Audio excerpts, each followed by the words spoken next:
반갑습니다. 우리 주위 양옆 사람들과 인사하겠습니다. 은혜 받으십시오.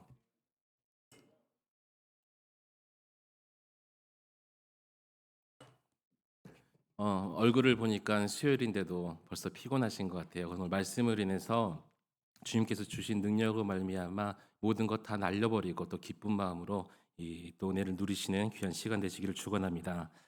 오늘은 주님의 영광을 누리는 삶, 또 영광을 누리는 삶이라는 제목으로 하나님의 말씀을 전하도록 하겠습니다. 한 소년이 공부를 너무 잘했었습니다. 얼마나 공부를 잘했는지 사람들이 신동이다, 또 천재라고 불렀었습니다. 소년은 학교를 다니는 동안 줄곧 1등을 놓치지 않고 대학교도 서울대학교 경영학과에 입학을 했었습니다. 또 대학 졸업도 차석으로 졸업할 정도로 굉장히 머리가 좋은 청년이었습니다. 이 청년의 가족들은 자신의 아들의 똑똑함을 자랑하면서 기뻐했었습니다. 이 청년은요, 가족들에게 영광이었고 또 자랑이었었습니다. 이 청년이 서울대 경영학과를 졸업하고 서울대 이 법학대학원에 진학하려고 했었습니다. 그러나 이 자신의 전공이 경영학이었고 이 법학이 아니었기 때문에 처음으로 이 시험에 실패를 했습니다. 대신 연세대학교 법학대학원에 진학을 합니다.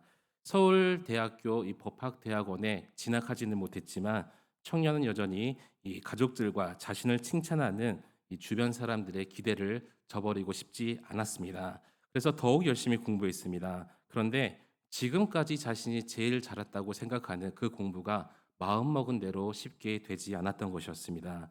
입학한 첫 학기부터 이 난간이 찾아오기 시작했습니다. 수업도 무슨 내용인지 알아듣기 힘들 정도로 어려웠고요. 자신의 전공이 아니기 때문에 노력해도 잘 알아듣지 못하였습니다. 이 주변에서 봐도 적응하지 못하고 그 청년이 힘들어하는 모습을 보았었습니다. 하지만 의외로 이 청년이 첫 학기에 1등을 하게 되었습니다. 그 연대 법학대학원 설립 이후 전 과목 만점이라는 이 경이적인 이 기록을 세우기도 했었습니다. 그래서 모두가 부러워하면서 총망받는 검사다, 또 총망받는 변호사이라고 칭찬을 했었습니다.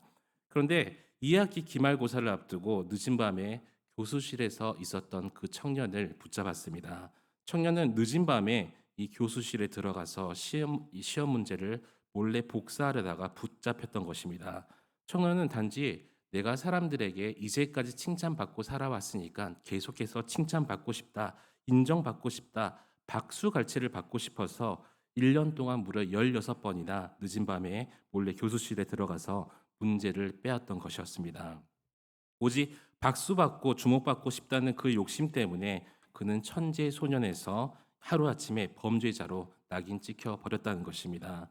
누구나 사람들은 주목받고 싶어 합니다. 사람들이 나의 이름을 불러주고 또 내가 행했던 나의 업적들에 대해서 박수칠 때 우리는 살맛 나는 세상이다. 기분 좋구나라고 생각을 하죠. 그 순간 나는 가장 영광스러운 삶, 정말 기쁜 삶을 살고 있다라고 이야기를 하기도 합니다. 그러나 주님께서는 오늘 그것이 참된 영광이 아니라고 말씀을 하고 있습니다. 오늘 본문은 예수님께서 나귀를 타고 예루살렘에 입성한 그 이후의 장면들을 말씀하고 있습니다. 사람들이 열렬히 입성하시는 주님을 환영을 하지요. 종려나무 가지를 흔들면서 주님을 향해서 다윗의 왕이라고 외칩니다. 자신들의 겉옷을 예수님께서 지나가시는 그 길에 펼쳐 주기까지 합니다. 마치 그 모습을 상상해 보면 꽃길을 걷고 있는 것 마냥 화려했을 것입니다. 이것을 보고 가장 기뻐했던 것은 우리 주님이 아니었다는 것이죠. 바로 기뻐했던 사람들은 제자들이었습니다. 제자들은 그 광경이 너무나 즐거웠던 거예요. 옛말에 이런 말 있죠. 원님 덕에 나팔 분다. 그래서 지금까지 이렇게 영광스러운 자리는 없었다라고 제자들이 마음속으로 여기고 또 실제로 웃으면서 그 행렬 그것을 자신들이 만끽하고 있었다는 것입니다. 역시 주님의 제자가 되기를 정말 잘했다. 예전에는 힘들고 핍박받는 삶이었다면 지금은 예수님의 제자로서 이런 영광스러운 길을 걷고 있지 않는가. 예루살렘에 도착하자마자 헬라인 몇 사람들이 와서 예수님을 찾기를 청합니다. 그들은 제자 빌립에게 청탁을 하죠. 빌립은 너무나도 기쁜 마음으로 달려가서 안드레에게 말했다고 오늘 성경은 기록하고 있습니다. 그리고 그들이 함께 가서 주님께 가서 여쭙지요. 지금 제자들의 마음에는 이방인까지도 주님을 찾아 인사하는 것을 보고 우쭐하고 기쁜 마음에 사로잡혀 있었다는 것입니다. 이제는요 찬란한 난들만 제자들 자신들에게 펼쳐질 것에 이 상상하면서 뿌듯해했다는 것입니다. 그런 주님도 들뜬 제자들에게 인자가 영광을 얻을 때가 왔다라고 말씀을 하십니다. 우리 23절 말씀 함께 읽도록 하겠습니다. 예수께서 대답하여 이르시되 인자가 영광을 얻을 때가 왔도다. 아멘. 그러나 주님께서는 제자들과 다른 영광을 말씀하고 계셨던 것이죠. 십자가의 순간이 영광이라고 말씀을 하십니다. 이 십자가를 우리가 생각만 해도 절망이고요. 또 슬픔의 상황을 주님께서는 영광이라고 말씀을 하십니다. 우리도 지난 날들의 영광들을 생각해 볼 수가 있죠. 흔히 우리가 잘 나갔던 시절이 있다라고 이야기를 합니다. 내 인생의 절정기, 최고의 순간이 여러분 모두에게 한 번씩은 있었을 것입니다. 지금도 그 영광스러운 순간을 위해서 신앙생활을 하고요. 또 앞으로 일을 꿈꾸며 살아간다고 사람들은 말을 합니다. 그런데 주님은 우리가 생각하는 영광스러운 순간을 다르게 말씀하신다는 것이죠. 여러분, 우리는 주님을 따르는 제자입니다. 성경 속에서도 지금 제자들이 나오고 있는데 똑같은 주님의 제자입니다. 세상에서 말하는 출세와 성공이 가장 영광스러운 순간이 되는 것이 아니라 주님이 말씀하시는 순간이 우리에게 바로 영광스러운 순간이라는 것입니다.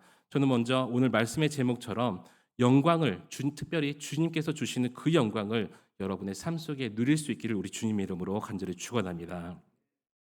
그렇다면 주님은 어떤 순간이 영광스러운 순간이라고 우리에게 말씀하실까요? 우리 다 함께 따라하겠습니다. 첫 번째로 나를 버릴 때입니다. 주님은 제자들에게 이 십자가의 순간이 영광을 받을 때라고 말씀을 하셨습니다. 우리 24절 말씀 함께 읽도록 하겠습니다. 내가 진실로 진실로 너희에게 이르노니 한 알의 밀이 땅에 떨어져 죽지 아니하면 한 알 그대로 있고 죽으면 많은 열매를 맺느니라. 아멘. 우리는 살아가면서 그렇죠. 세상에서 주목받고 관심 받을 때가 가장 영광스러운 때라고 우리는 이 생각을 합니다. 제자들도 모두가 주목하면서 곧 주님을 왕으로 받아들이려는 이 순간 가장 영광스럽고 행복한 순간이라고 생각을 했었습니다. 그런데 주님은 세상에서 박수갈채를 받고 관심과 이 주목을 받을 때가 영광스러운 순간이 아니라고 말씀을 하시죠.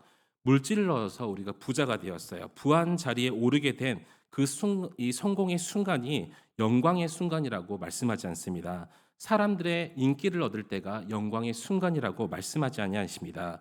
우리가 왕의 그 신분에 올랐을 때 그 순간의 영광의 순간이 아니라 오히려 세상에서 수치와 불행이라고 여기는 그 십자가의 죽음이 가장 영광스러운 순간이라고 우리에게 말씀하셨습니다. 예수님께서는 그렇게 화려하게 예루살렘 성에 입성하셨지만 며칠 후면 곧 체포당합니다. 우리는 성경을 읽어서 잘 알고 있죠. 죄 없는 사람인데 죄 없은 신분인데 신분을 당하고 또 고통을 당합니다. 그리고 이제 십자가에서 죽으실 것입니다. 그런데 그 죽음의 순간이 하나님께 영광이라고 말씀을 하시죠.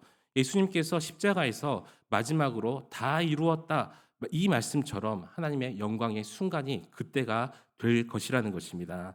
당시 많은 유대인들은 예수님의 십자가를 보면서요 무능하다 또 어리석은 죽음이라고 심지어 조롱하기까지 했습니다. 심지어 오늘날 현대 신학자들도 어떤 학자들은 주님의 십자가는 무의미한 죽음이었고 그 십자가였다라고 주장하는 학자들도 있었습니다. 그러나 우리 주님의 죽으심은 주님 홀로 죽는 죽음이 아니라는 것이죠. 다가올 부활의 영광이고 또 온 인류를 대속하면서 죽음에서 생명으로 이르는 영광이기 때문이라는 것입니다. 그래서 십자가는 하나님의 사랑과 공의를 이루는 능력이라는 것이죠. 여러분 예수 그리스도의 십자가만이 참된 능력임을 믿으시는 이 시간 되시기를 우리 주님의 이름으로 간절히 축원합니다. 오늘 본문에서 예수님은 십자가의 죽으심을 마치 한 알의 밀알이 땅에 심기는 것 같다고 말씀을 하시죠. 밀알은 땅에 심겨 죽을 때 썩게 되고 또 그 썩음으로 말미암아서 열매를 맺게 됩니다. 만약 씨앗이 땅 속에서 그대로 있다면 이 썩지 않냐고 그대로 있다면 절대 싹을 틀 수가 없습니다. 이 땅에 심기어 이 밀알이 썩어서 죽을 때야 비로소 30배, 60배, 100배의 열매를 맺을 수가 있다는 것이죠. 그래서 여러분 죽음이라는 것은요 나를 버리는 것을 뜻한다는 것입니다. 세상에서 죽고 싶어하는 사람이 어디 있겠습니까? 조금이라도 더 살려고 하는 게 인간들의 마음인데 그만큼 죽음은 나를 포기하는 것을 말씀하고 있습니다. 주님은 밀알의 이 씨 같은 우리도 나를 버리라고 말씀을 하시죠. 나를 버릴 때 나는 실패한 것 같지만 오히려 주님의 영광이 싹트며 다시 살아날 것을 우리에게 약속하고 계신다는 것입니다. 여러분, 이 벼 한 톨이 얼마의 가치가 있겠습니까? 그냥 줘도 그냥 버려버릴 만큼 가치가 없는 이 벼 한 톨입니다. 하지만 땅에 심기어서 열매를 맺히는 순간 그 가치는 달라진다는 것이죠. 오직 주님을 위해서 땅에 심기고 열매를 맺는 그 씨앗처럼 나를 버리고 하늘의 열매를 맺을 수 있는 저와 여러분 되시기를 우리 주님의 이름으로 간절히 축원합니다. 이집트에는 그 아주 오래된 피라미드들이 많이 있죠. 몇 년 전에 이집트 피라미드에서 이 수천 년 전에 이 미라가 발견됐다고 하는 것을 들었습니다. 이 미라의 주머니 속에서 살펴보니까 이 함께 그 죽었던 수천 년에 전에 죽었던 그 미라의 이 주머니 속에서 곡식 씨앗도 함께 발견이 되었었습니다. 학자들은 미라보다 수천 년 지난 그 곡식에 씨가 살아있는지 관심이 미라보다 그 씨앗에 더 있었다는 것이죠. 그래서 너무나 궁금해서 그 땅에 심어 보았습니다. 놀랍게도 그 씨앗에서 싹이 텄다는 것이죠. 줄기가 올라오고 꽃이 핀 후에 열매도 맺었습니다. 수천 년 동안 그냥 씨앗 하나로 그냥 이 주머니 속에 들어있던 그 씨앗도 정말 대단하죠. 그러나 씨앗이 무덤 안에 있을 때는 아무런 현상도 일어나지 않았습니다. 미라의 주머니에 있을 때 싹이 트지도 않았고요. 이 씨앗이 썩지도 않았었습니다. 하지만 땅에 심겼을 때 그 싹이 자라나기 시작했다는 것이죠. 또한 싹이 자라난 것만으로 끝나는 것이 아니라 열매까지 맺었다는 것을 우리가 볼 수가 있습니다. 그래서 씨앗은 얼마나 오래 살아남느냐가 중요한 것이 아니라 또 그것이 영광되는 것이 아니라 빨리 땅 속에서 썩어서 그 싹을 틔우고 많은 열매들을 맺을 때 바로 그 씨앗의 영광이 된다는 것입니다.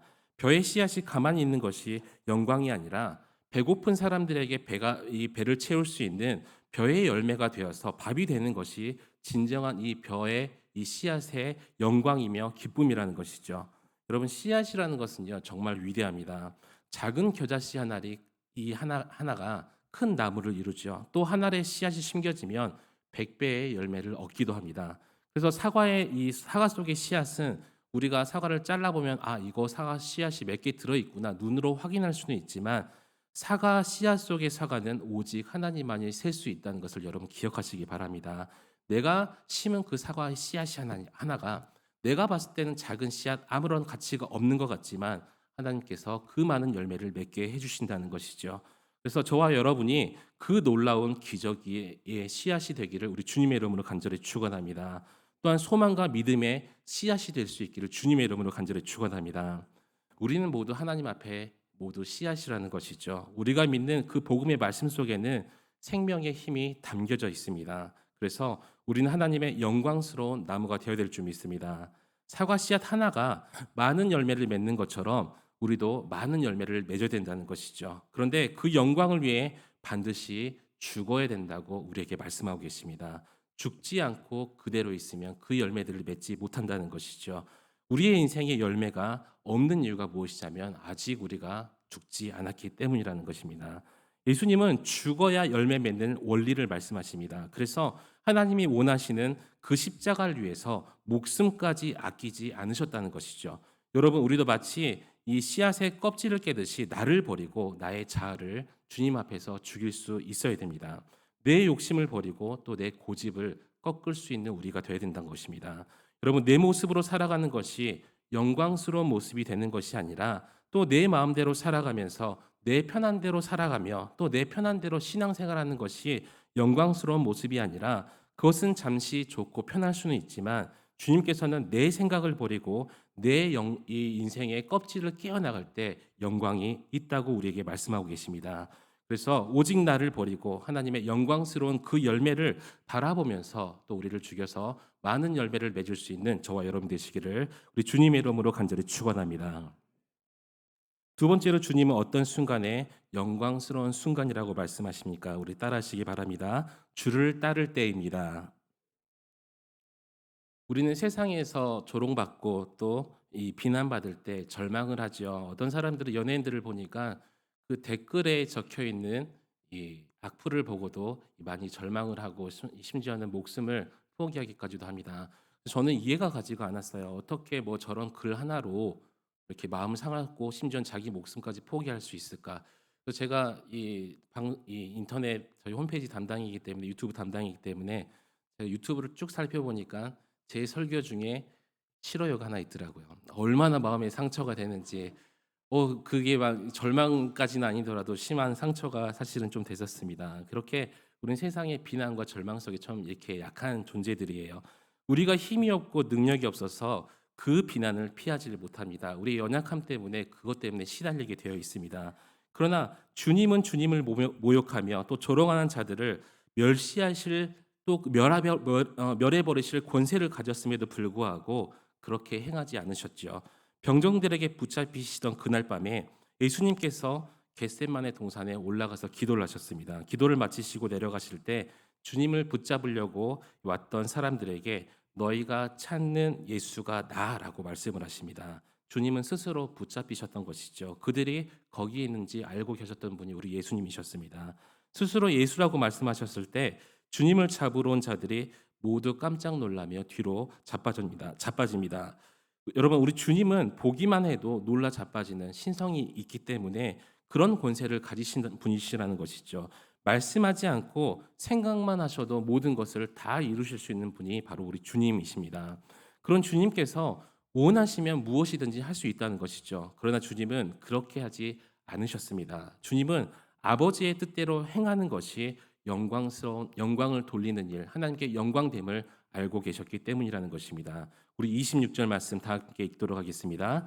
사람이 나를 섬기려면 나를 따르라. 나 있는 곳에 나를 섬기는 자도 거기 있으리니 사람이 나를 섬기면 내 아버지께서 그를 귀히 여기시리라. 아멘. 여러분, 주님도 하나님의 뜻에, 하나님 아버지의 뜻에 순종을 하셨습니다. 하물며 주님을 믿고 따르는 우리는 마땅히 주님의 뜻을, 하나님의 뜻을 따라야 된다는 것이죠. 내 생각을 버렸으면 이제는 내 생각이 버려진 그 자리에 다른 것을 채우는 것이 아니라 주님의 생각으로 가득 채워야 됩니다. 요즘 대한민국에는 인문학이 유행을 하고 있죠. 그 증거가 무엇이냐면 사실 이 인문학이라는 것이 생소하신 분들도 있어요. 우리 TV 보신 김창욱 교수님이라고 혹시 들어보셨을 것입니다. 유튜브 채널이나 또 인문학 강의, 또 CBS 채널도 나오셨더라고요. TV에서 한 번씩은 보셨을 것이라고 생각이 드는데 또 이분은 김창욱 교수님은 통합 측의 교회 다니는 그리스도인이기도 합니다. 그래서 요즘 사람들이 인문학에 관심을 가지고 있는 이유가 이제는 먹고 살만하니까 내 존재에 대해서 궁금하기 시작되는 거예요. 나는 어떤 사람일까? 나는 어떻게 태어났으며 나의 죽은 다음의 세상은 어떤 세상일까? 스스로 묻다 보니까 해답을 찾을 수가 없는 거예요. 그런데 사람들이 스스로 해답을 찾을 수가 없어서 인문학과 철학을 들여다보는데 인문학과 철학은 절대 이 물음에 답을 줄 수가 없습니다. 오히려 회의주의에 빠지면서 반복적인 질문만 스스로 하게 된다는 것이죠. 나는 어디서부터 왔지? 나 죽은 다음에 나는 어디로 갈 것인가? 그래서 인문학보다 조금 더 윗단계인 세상의 종교의 사람들이 빠져들게 됩니다. 그래서 세상의 종교에 가면은 어떤 말을 주로 하냐면 비움이라는 것을 많이 이야기를 하죠. 뭐 인생은 공술의 공수거다. 뭐 이런 말을 자주 하게 되는데 유명한 불교나 힌두교 강의는 처음부터 자신의 모든 것을 비워야만 우리가 평안한 삶을 살 수 있다라고 말을 합니다. 하지만 우리 그리스도인들은요, 특별히 성경에서는 단순히 버림이나 비움을 말씀하고 계시진 않습니다. 버림보다 더 중요한 건 나의 마음을 비움보다 더 중요한 것이 그 비워진 마음을 무엇으로 채우냐 이것이 중요하다고 우리에게 말씀하고 계신다는 것이죠. 2023년 우리 한강교회 표어가 예수님 이야기로 가득한 교회입니다. 그렇게 우리 교회를 2023년에는 예수님 이야기로 가득 채워야 될 줄 믿습니다. 그래서 우리 교회도 예수님 이야기로 가득 찼는데 나의 비워진 마음을 성경은 뭐라고 말씀하시냐면 이제는 주님 마음으로 가득 채우라고 우리에게 말씀하신다는 것이죠. 바로 그것이 우리가 가지고 있는 2023년도의 표어라는 것입니다. 주님 마음으로 가득 채운다는 것은 바로 주님 말씀에 순종함을 또 의미하고 있습니다. 이제는 주님만 믿고 따르고 또 주님만을 믿고 그 삶을 살아간다는 것인데 예수님도 그런 삶을 우리에게 모범으로 보여주셨다는 것이죠. 사실 예수님의 십자가는 이 십자가의 순종은 어려운 것이었습니다. 우리 27절 말씀 함께 읽도록 하겠습니다. 시작. 지금 내 마음이 괴로우니 무슨 말을 하리요? 아버지여 나를 구원하여 이때를 면하게 하여 주옵소서. 그러나 내가 이를 위하여 이때에 왔나이다. 아멘. 지금 주님의 심정은요, 이 십자가를 생각할 때 걷잡을 수 없는 혼란 속에 있었다는 것입니다. 하나님이신 주님에게도 십자가는 마음이 혼란하여 걷잡을 수 없는 상태가 됐다는 것이죠. 그러나 바로 이때가 하나님께 영광 돌릴 때라는 것을 우리 예수님은 알고 계셨습니다. 여러분, 우리도 세상의 영광을 받는 것이 단지 주님의 영광이라면 굳이 연습할 필요가 없다는 것이죠. 세상의 모든 이 박수갈채를 받고 또 칭찬을 들을 때는 이런 장면들을 연습하지 않아도 누구나 다 잘할 수가 있습니다. 그러나 주님의 영광은 다릅니다. 때로는요, 우리가 억울함을 참아야 되고요. 또 때로는 분을 삭혀야 되는 경우도 있고 힘든 순간을 이겨내야 되는 경우도 있다는 것입니다. 회피하는 순간도 그런 마음을 참아야 됩니다. 하지만 하나님의 뜻이기에 우리가 온전히 오직 순종함으로 나아갈 수가 있다는 것입니다. 이것이 바로 하나님께 영광이란 것이죠. 여러분, 주님께서 죽으시기로 작정한 그 자리에 분명히 우리도 있어야 될 줄 믿습니다. 주님께서 작정하시고 땅에 떨어지시는 그 자리에 우리도 주님과 함께 떨어져야 되고요. 주님께서 이 골고다 언덕에 오르실 때 우리도 주님께서 맡겨주신 각자의 그 십자가를 지고 따라가야 된다는 것이에요. 우리는 주님의 이 영광을 얻으실 때 우리도 그 자리에 함께 하려고 합니다. 영광만을 바라보죠. 그러나 주님이 고난을 받으실 때 그 자리는 외면하려고 합니다. 십자가를 쥐어 우리에게 주셨음에도 불구하고 그게 우리 십자가라고 인식함에도 불구하고 오히려 인간적인 영광만을 바라보며 사는 것이 우리의 모습이라고 하죠. 하지만 주님께서는 고난 또한 영광이라고 말씀을 하셨습니다. 주님은 영광은 때로는 마음이 고통스러울 수도 있고 또 힘들 수도 있다고 말씀을 하십니다. 그러나 순종할 때 하나님께 영광이 됨을 여러분 믿으시기 바랍니다. 여러분, 내 생각과 내 의지와 다를지라도 하나님의 뜻이라면 오직 순종하고 따를 수 있기를 축원합니다.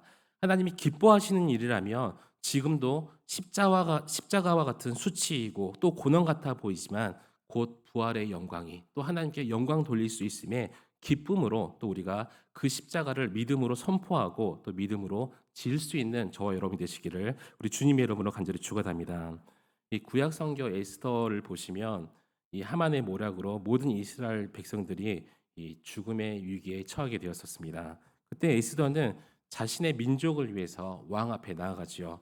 다시 그 당시에 왕이 부르지 않는 자리에 왕비가 나아갈 수가 없었습니다. 죽을 수도 있었다는 것이죠. 하지만 에스더는 죽으면 죽으리라는 마음으로 왕 앞에 나아갑니다. 왕 앞에 나아가서 민족을 대변하고 그 민족을 살립니다. 여러분, 에스더는요, 죽으면 죽으리라는 결단을 하고 왕에게 나아가는 순간이 가장 영광된 순간이었습니다.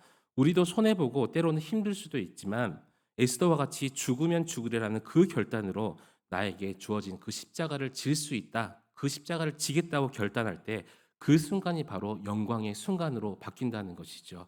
에스더의 이 결단으로 민족이 살아났던 것처럼 우리의 십자가의 그 짐으로 또 십자가를 지겠다는 그 결단으로 우리의 하나님의 백성들이 다시 한번 죽음의 자리에서 또 생명의 자리로 옮겨갈 수가 있다는 것입니다. 그래서 내가 져야 될 그 십자가를 질 때 그 순간이 가장 영광스러운 순간임을 여러분 믿으시기 바랍니다. 우리의 영광은 세상에서 가장 큰 승리의 영광이 아닙니다. 성공이나 부나 권력의 순간이 아니라는 것이죠.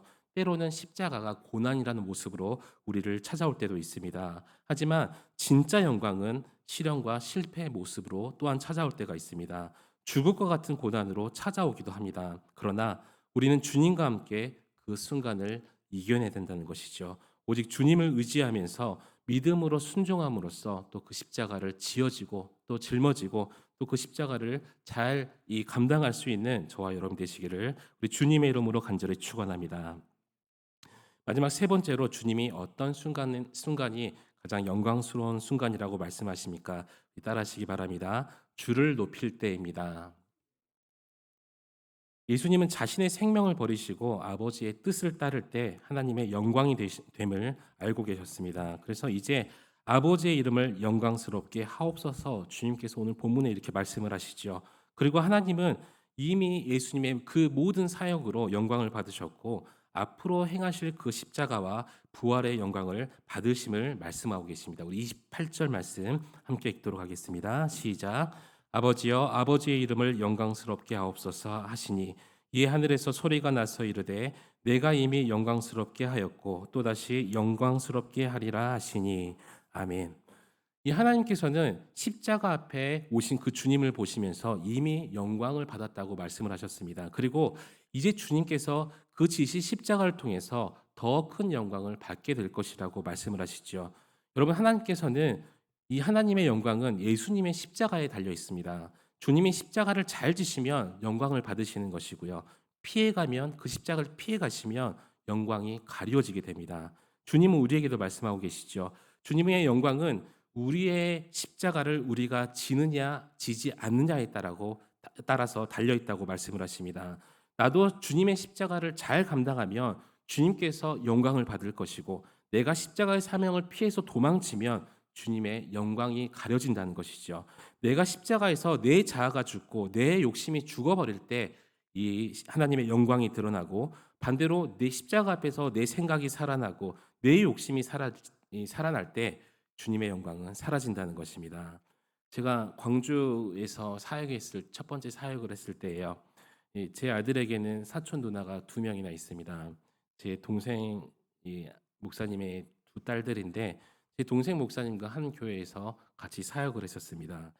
제 아들의 특징이 하나가 있어요. 존댓말을 굉장히 잘합니다. 그런데 인사를 정말 못해요. 그래서 제가 항상 가르치고 있는데도 그게 잘 안 되더라고요. 이 제 아들이 그래서 지금은 그러던 어느 날 그 누나들이 그 교인들을 향해서 90도로 인사하는 모습을 보고, 배꼽 인사를 하는 모습을 보고, 이 누나들이 인사하니까 자신도 모르게 90도 인사를 하면서 교인들에게 인사를 했던 거예요. 이 사람들이 얼마나 좋아했겠었습니까? 그래서 "아, 인사 잘한다. 인사 잘한다. 누가 이렇게 가르쳤냐." 이런 말을 들었었습니다.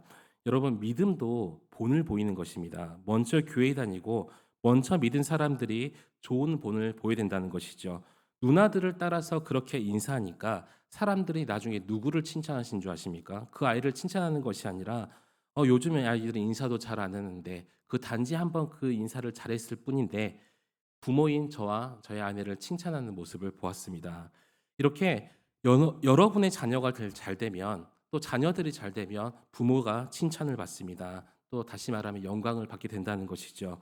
반대로 이 마찬가지로 믿는 자들이 자라면 아버지 하나님께 영광이 된다는 것이죠. 그런데 우리가 못하면 하나님의 영광을 가릴 수밖에 없습니다. 사업하는 분들은 사업장에서 믿음의 기업으로서 잘 그 기업을 이끌어 나가야 됩니다.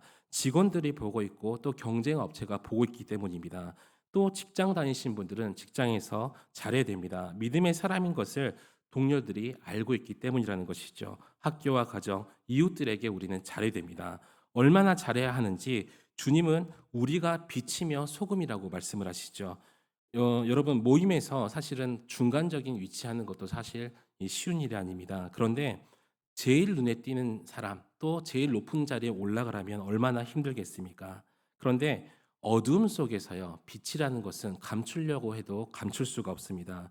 또 싱거운 음식 속에서 소금을 조금만 넣어도 그 짠맛을 우리가 느낄 수 있듯이 짠맛을 감출 수가 없는 것이 바로 소금이라는 것이죠. 그래서 예수 믿는 사람들은 중간이 아니라 또 탑이 아니라 감출 수가 없는 존재라는 것입니다. 우리가 가끔 사람들에게 잘 보이려고 또 이 사람들에게 보이려고 신앙생활을 하지 않는다라고 말을 할 때도 있습니다. 또 하나님이 뭐 신앙 가운데 우리를 자유케 하셨으니까 우리가 뭐 자유스럽게 신앙생활을 할 수 있다라고 말을 하시는 분도 있습니다. 그런데 그 말을 하는 분들을 대부분 살펴보면 신앙생활을 제대로 하시는 분이 없다는 것이죠.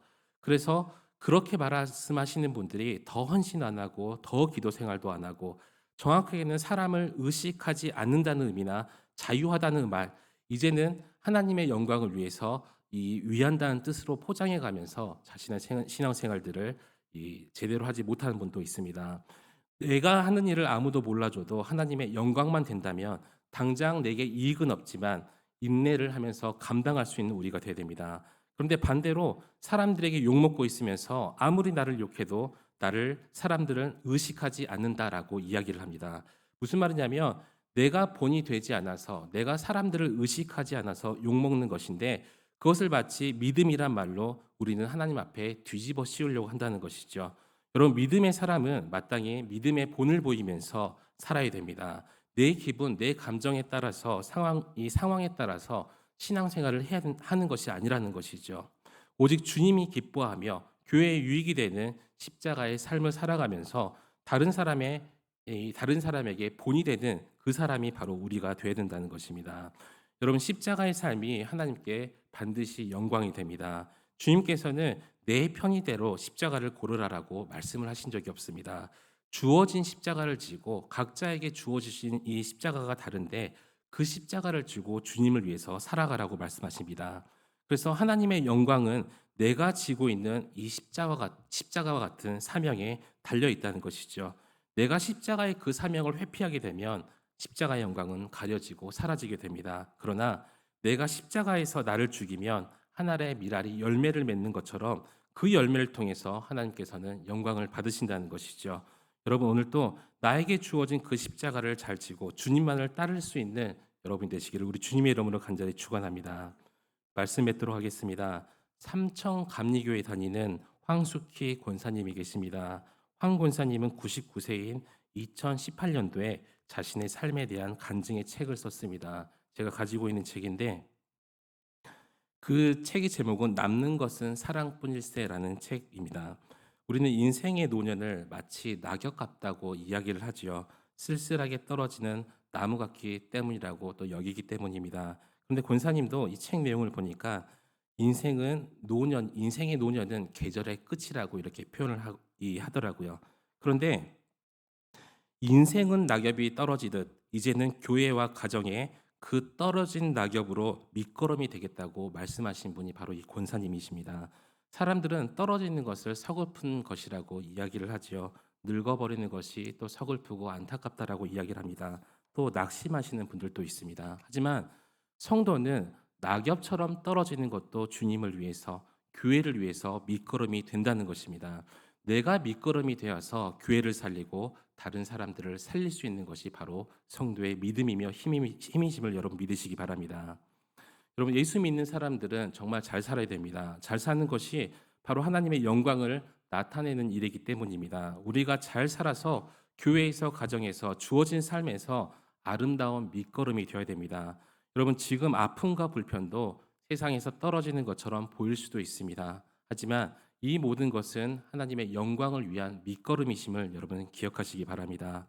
여러분, 우리는 절망을 통해서 주님을 만나게 됩니다. 우리가 좋고 부하고 힘들지 않을 때 주님을 잘 찾지 않는 것처럼 또 반대로 우리가 힘들 때 또 절망과 이 고통 속에서 우리 주님을 찾고 또 그때 주님께서 우리를 만나 주신 것처럼 또 우리의 이 세상적인 것의 포기를 통해서 또 주님께서 우리에게 주신 놀라운 섭리들을 경험하는 것처럼 이제는 우리가 나를 위해 살아가는 존재가 아니라 하나님의 이름을 영화롭게 하기 위해서 살아가야 된다는 것입니다. 오늘 말씀을 통해서 주신 말씀 붙들고 우리가 주님의 이름을 높이며 주어진 우리의 삶 속에서 주님을 드러낼 수 있는 또 하나님께 영광을 돌릴 수 있는 저와 여러분의 귀한 삶이 되시기를 우리 주님의 이름으로 간절히 축원합니다.